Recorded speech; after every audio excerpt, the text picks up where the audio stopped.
तर शिवसेनेच्या ऑफरवर बच्चू कडू आज भूमिका स्पष्ट करणार आहेत आणि त्यापूर्वी त्यांची बैठक होणार आहे। बच्चू कडू आज मुंबईत प्रहारच्या प्रमुख पदाधिकाऱ्यांसोबत बैठक घेणार आहेत। पदाधिकाऱ्यांसोबत चर्चा केल्यानंतरच बच्चू कडू भूमिका स्पष्ट करणार आहेत। वाय बी चव्हाण सेंटरमध्ये दुपारी 12 वाजता बच्चू कडू यांची पत्रकार परिषद होणार आहे।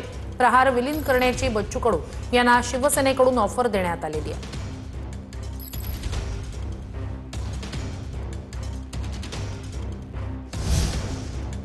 तर बच्चू कडू आज नेमकी काय भूमिका स्पष्ट करणार याकडे लक्ष लागलेलं आहे।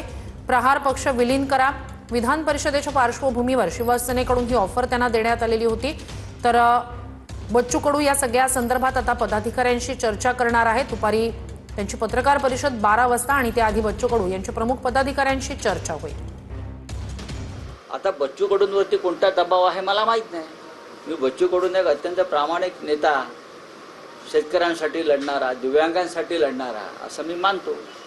आता एका आमदारकीसाठी जर कोणी आपला पक्ष कोणात विलीन करत असेल तर त्याच्यावर नंतर बोलू आम्ही। तुम्हाला 20 वर्ष दिले असताना, तुम्हाला सेवेची संधी दिली असताना, 20 वर्ष का अपक्ष म्हणून तुम्हाला निवडून दिलं असताना आणि तुम्ही 20 वर्ष सत्तेसोबत असताना, सत्तेसोबत मंत्रीपद भोगलेले असताना तुम्हाला 1.5 वर्षातच ही उपरती झाली की तुम्हाला फार गरज वाटायला लागली की जनप्रतिनिधी होणं आवश्यक आहे। तुम्हाला उपरती झालेली आहे की तुम्हाला सत्तेपासून दूर राहता येत नाही आणि सत्तेत समावेश झाला पाहिजे, याकरिता तुमची धडपड सुरू आहे।